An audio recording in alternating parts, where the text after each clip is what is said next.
자, 오늘은 무너진 현장 치유 그랬는데요.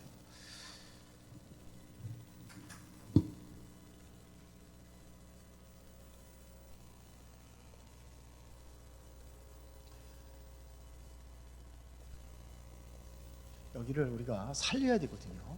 치유한다는 것은 살리는 것을 이야기하는 겁니다. 그래서 오늘 마태복음 18장 1절부터 10절까지 봤습니다. 우리가 내가 어떻게 세상을 살리느냐, 그렇게 우리가 질문하고 또 그럴 수 있어요. 나를 보면은 절대로 못 살리는데, 그러나 가능하게 할 수 있는 비밀이 있어요. 그게 뭐냐면 여러분들이 복음을 가졌기 때문에 그래요. 이 복음은 다 살리는 거거든요. 복음 가지면은 가문도 살리고 가정도 살리고 세상도 변화시킬 수 있는 게 복음이에요. 왜 그러냐?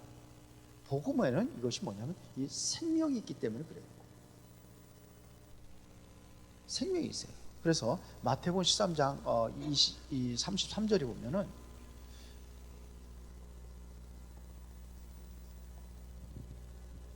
누룩 안에, 누룩이 어떻게 가루 서마를 부린다고 그랬어요. 누룩은 사실적으로 뭐 이렇게 눈으로 보기 힘들 정도로 아주 작은 그러한 입체인데, 이게 들어가면은 가루 수마를 전체를 다 부풀린다잖아요. 왜 그렇죠? 생명이기 때문에. 생명은 이것은 소리 안 나게 조용히 들어가서 모든 것들을 살리는 게 바로 이게 복음입니다. 복음이면 가능합니다. 그러면은 이 복음의 생명이기 때문에 재앙을 막을 수 있어요. 우리나라 6.25 전쟁이 왜 일어났는지 아세요? 우리 대한민국의 예루살렘이라고 하는 곳이 바로 평양이에요. 신앙이 거기가 굉장히 좋았어요. 근데 좀 이렇게 좀 교회가 이제 분열이 나고 막 싸우고 막 그랬다고 하더라고요. 그래서 일어난 게 바로 재앙, 그래서 전쟁이 일어났어요. 이 전쟁도 막는 거예요. 이게 바로 복음입니다. 그래서 하나님께서 이 복음에는, 그래서 왜 피를 자꾸 얘기하는, 피 흘림 없이 사함이 없느니라, 피 안에는 뭐가 있냐? 생명이 있기 때문이에요. 그래서 출애굽기 3장 18절에 피를 얘기하잖아요. 피. 이게 이 언약이 전달되면 돼요. 그런데 이거 아무도 막지 못했어요. 아니, 막강한 애굽의 바로 왕과 그 군인들이 이거를 막지는 못했어요. 불가능한 것처럼 보이는데 가능으로 바꿔지는 것이 바로 복음이다. 이 복음입니다. 복음. 그 로마가 갈릴리의 그 120명을 못 막았어요. 120명 같은 거 다 잡아다가 이렇게 다 죽이면 되는 줄 알았는데 그게 안 되는 거예요. 이 배경이 누가였냐? 하나님이 역사하시니까 로마가 막지, 유대교가 막지는 못했다니까요. 자, 오늘 그 이유가 여기에 나와 있습니다. 자, 지금 사람들의 관심은요, 천국에서 누가 크냐 이거죠. 큰 자를 얘기하거든요. 누구든지 다 크고자 한단 말이에요. 으뜸이 되고자 한단 말이에요. 근데 천국에서 누가 큰 자냐 이거예요. 그런데 누구라고 그랬어요? 어린아이 같은 사람. 어린아이 같은 자. 이게 바로, 이게 큰 자라고 그랬어요. 아니, 어린아이가 왜 큰 자입니까? 어린아이가 무슨 큰 자예요? 큰 자는 어린아이가 작은 자지. 그 천국에서는 어린아이 같은 자가 크다고 그러는 거예요. 그래서 그렇다고 한다면 우리가 꼭 봐야 될 것이 있는데, 그게 뭐냐면요, 자, 세상에 살지만 정말로 큰 자가 누구냐? 우리가 세상에 살지만서도 이 세상 것을 버리는 자예요.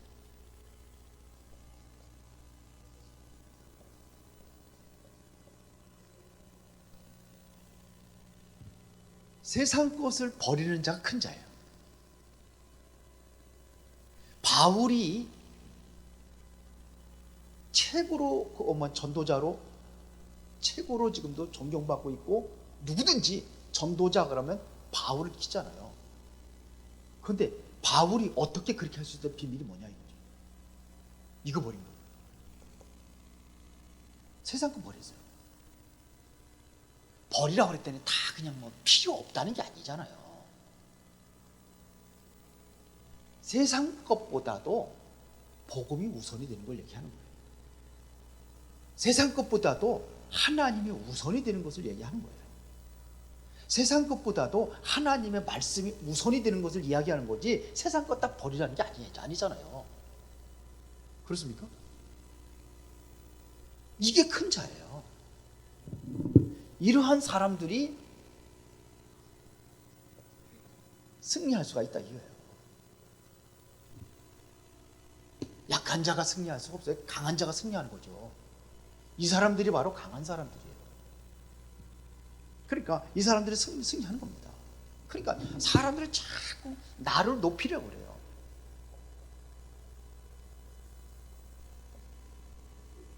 여기에 나를 높이려 하는 거, 이게 뭐냐면 쉽게 말하면 이게 나 중심이거든요.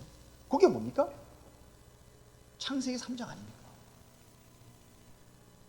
이게 아담과 하와가 하나님처럼 되려고 했어요. 높아지려고. 창세기 3장입니다. 그래요, 안 그래요? 이게 나를 높이는 거예요. 이게 세상 사람들이에요. 창세기 6장이 뭡니까? 세상 것이에요. 이거를 전부 다 뭐냐면 내 것으로 만들려고 하는 이런 욕심들이 있어요. 그래서 보면은 우리나라 특히 그래요. 나라가 작아서 그런지 모르겠지만 전부 다 보면 뭐 별것도 아니고 도랑물 같은 거 한강에 그 대교, 전부 대교. 세계적으로 도랑물 같은 건데도 대교. 캐나다 갔더니 그 캐나다에 호수가 있는데요. 호수가 완전히 바다 같아. 어마어마해. 바다에 바다. 그런 데 비하면 우리나라는 뭐, 예? 아주 작은 것들인데도 다 큰 걸. 창세기 6장. 그래서 사람들 보면은, 아니 월세 살면서도 자가용은 아주 그냥 뭐 외제차 타고 다녀요. 특히 젊은 애들. 쟤네들이 쟤네들이 나이 몇 살 안 먹어 보이는데 쟤네들이 언제 저렇게 돈 벌어가지고 저런 차를 살나. 참, 그러니까 부모님 걸로 할 수도 있겠지만 안 그런 사람도 많다니까요. 이 창세기 6장, 이 11장이 뭡니까? 성공담 나예요, 나. 지금 왜 지금 정치판이 왜 지금 어지럽게 되는 이유가 뭔지 알아요? 이거예요, 이거. 이것 때문에 그러는 거예요. 그렇죠? 그러니까 완전히 이게 사탄이 좋아하는 거예요. 이게. 그래서 뭐냐면 이러다 보니까 뭐냐, 사탄의 인도로 받는 거예요. 이게 뭐냐? 무소, 점술, 우상. 그러니까 진짜 하나님이 보이지 않으니까 다른 것 가지고 하려고 하는 게 이게 사탄의 인도라 이거예요. 다른 것 가지고 하려고 그래요. 그래서 우리는 세상 것 이거를 뛰어넘어서 해야 돼요. 이거 넘어서요. 내 욕심 이런 거 다 버려야 돼요. 왜 어린아이 같은 자라고 하는지. 어린아이는요 그렇게 크게 욕심 부린가지만 크게 욕심 부려봤자 욕심은 있긴 있지만 우리 세비씨도 그렇게 욕심이 있더라고요. 무조건 다 형 것도 지 거라고 그러는 거지. 근데 그래봤자 그 욕심이라는 게 얼마나 작은 거잖아요. 넘어서야 돼요. 넘어서시기 바랍니다. 이게 뭐냐? 믿음이에요. 믿음만이 이걸 다 넘어설 수 있어요. 믿음을 가진 사람이. 그래서 여러분들이 계속 나이는 들지만, 그러나 어린아이 같으란 얘기는 깨끗하다는 얘기죠. 순수해요. 그렇죠? 깨끗해요. 어린아이들. 어른들이, 나이 들은 사람들이 자꾸 이게 자꾸 세상에 때가 묻어가지고 더러워지는 거예요. 이 아이들은 깨끗해요. 믿음과 신앙은 나이는 들어도 어떻게 하죠? 깨끗해야 된다. 어린아이 같아라. 그런 얘기입니다. 지금 이해가 되죠? 그래 보세요. 요셉 보세요. 세상 욕심 부렸어요? 요셉이? 안 부렸어요. 그렇죠? 여기는 오직 하나님밖에 없었어요. 오직 여호와. 이 안에서 살아간 거예요. 오직 여호와 그 안에서 사는 거예요.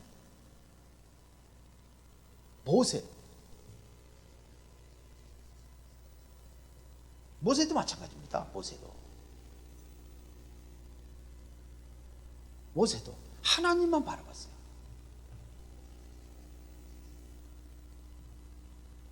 자, 그 다음에 다윗.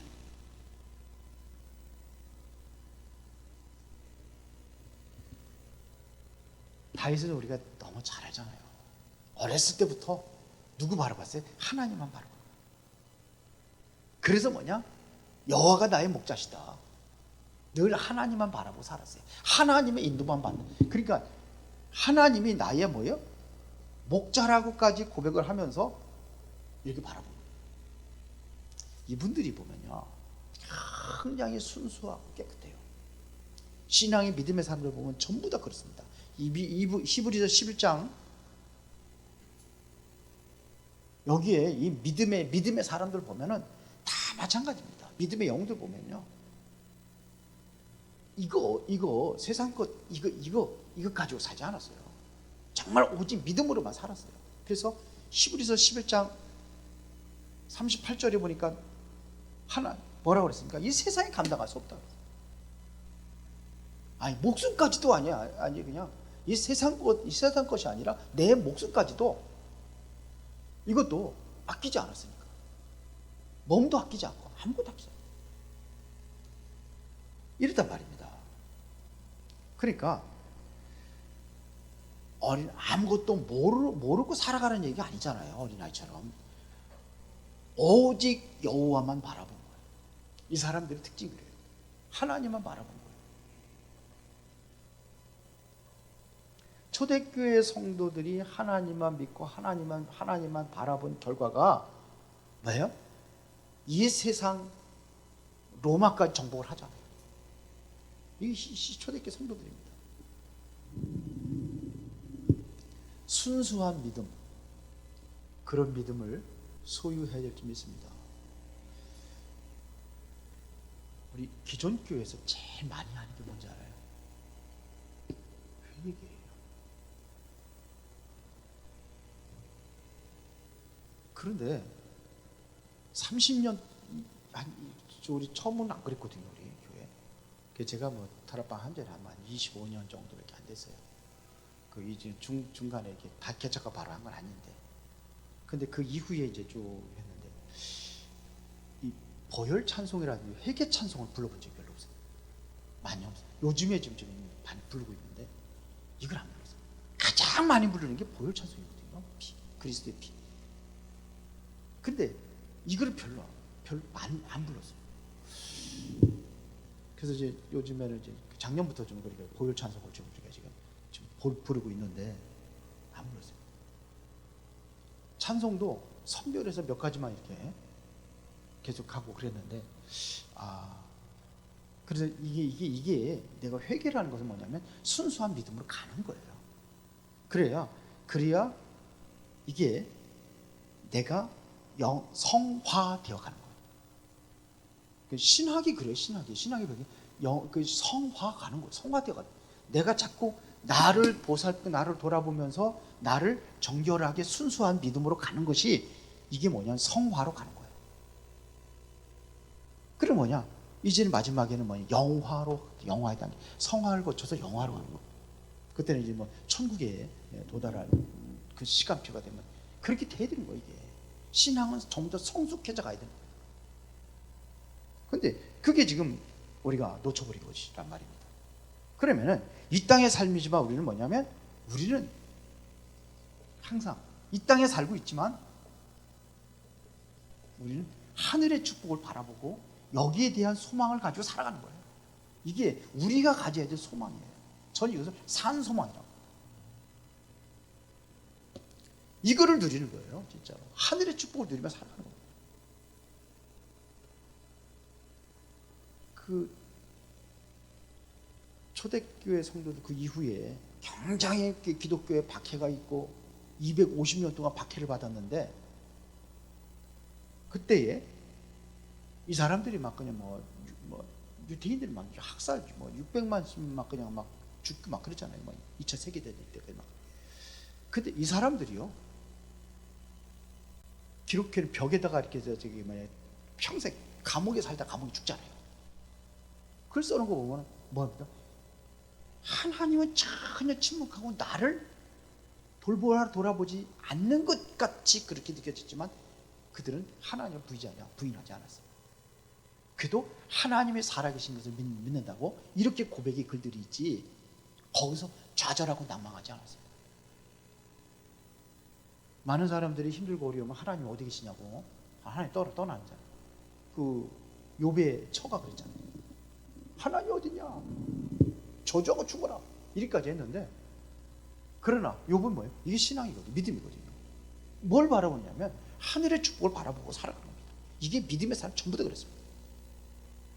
그러면서 어린 아이라 할지라도 그들에게 뭐냐면, 천사들이 날마다 하나님을 뵙느니라 그랬어요. 날마다 하나님을 뵙는, 날마다 천사하고 아이 사이에 뭐냐, 왕래한다는 얘기죠. 그렇습니다. 하나님을 뵙는. 이 땅에 살지만서도 뭐냐면, 우리는 이 천사들을 통해 가지고 하늘의 축복의 길이, 통로가 열려진 거예요. 그렇죠? 이게 누리는 겁니다. 아무도 볼 수 없고 막을 수 없는 이런 때 뭐냐, 이러기서 하나님의 역사가 일어나는 거예요. 여기에 심부름하자 천사가 있잖아요. 우리 기도할 때, 여기는 이거 정말 기도할 때 움직이잖아요. 성경이 뭐 기도할 때마다 움직였어요. 히스기야 왕이 정말 나라의 위기를 당했을 때 18만 5천 명의 아수르 군대가 쳐들어왔을 때 하나님께 기도할 때 천사가 그날 밤에 완전 송장으로 만들었다 그랬어요. 다니엘이 기도할 때에 어떻게 했어요? 주의 천사가 사자 입을 봉했다고 그랬어요. 사드락과 메삭과 아벳느고도 마찬가지입니다. 거기 보면은 불 속에 세 사람 들어갔는데 네 사람이 돌아다닌다고 그러잖아요. 그게 하나가 누구겠습니까? 천사라고 보는 거죠. 베드로가 옥에 갇혔을 때에 사도행전 12장에 누가요? 초대교회 성도들이 마가의 집에서 기도할 때 어떤 일이 났습니까? 천사가 움직인 거예요. 천사가 옥문을 열고 베드로를 끌어왔어요. 그러니까 이럴 때 하나님의 역사가 일어나요. 이게 지금도 하늘의 축복, 우리의 배경이에요. 이게 내가 죽어서 천국 가는 것도 맞지만서도 우리의 배경이란 말입니다. 이 배경을 누리는 게 바로 기도란 말입니다. 그래서 여러분들은 항상 어떤 기도를 해야 되냐면, 확실한 믿음을 가지고 믿음의 기도가 되어야 되는 거예요. 이 기도를 하는 겁니다. 그래야 여러분들을 통해서 시대와 세상을 변화시키는 겁니다. 이 땅에 살지만 가는 곳마다 하나님의 나라가 임하는 거예요.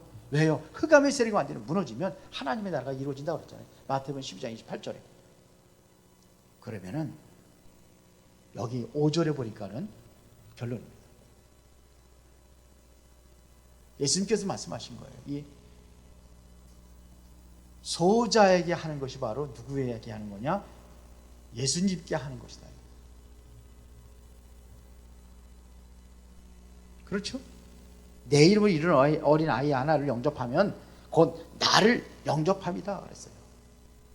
그러면서 6절 7절에 누구든지 나를 믿는 이 작은 자 중 하나를 실족하게 하면 차라리 연자맷돌이 그 목에 달려서 깊은 바다에 빠뜨려지는 것이 나으니라.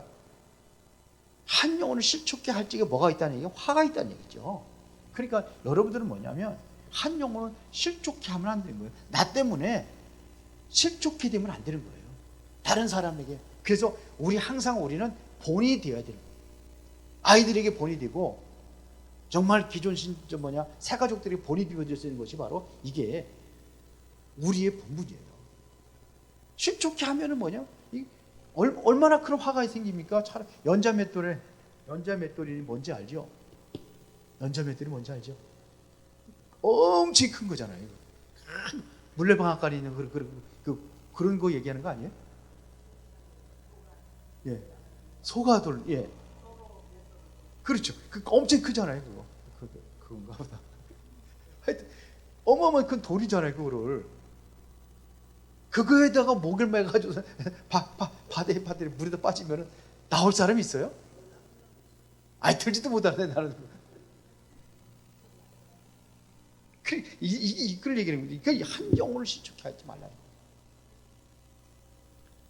그래서 우리가 해야 될 일이 뭐냐? 베드로전서 2장 9절. 우리는 하나님의 선택받은 사람이에요. 그렇죠? 왕 같은 제사장이라고 되어 있어요. 왕 같은 제사장. 그러면서 그의 기이한 빛에 들어가게 하신 이의 아름다운 덕을 선전하기 위해서 부르셨다고 그랬어요. 베드로서 2장 9절. 근데 여러분들이 이제는 이래야지만이 가정도 살리고 모든 현장도 살리고, 그리고 어디에요? 세계복음화의 귀한 일꾼들로 쓰임받게 될 줄로 믿습니다. 살아계신 아버지 하나님, 감사합니다. 이 저녁에도 주님의 이름으로 기도하며 찬양하며 이제 하나님께 집중하는 그 시간이 되어지기를 원합니다. 하나님의 뜻을 이루어갈 수 있도록 주의 성령의 충만함을 주시옵소서. 무너진 현장을 살릴 수 있을 만큼 성령의 충만한 능력으로 역사해 주시옵소서. 세상에 살지만 세상에 속한 자가 아니라 우리는 하늘에 속한 자로 하늘의 배경을 누리며 그 증인으로 최고의 행복을 전달하는 전달자들이 되게 하여 주옵소서. 예수 그리스도 이름으로 기도드리옵나이다. 아멘.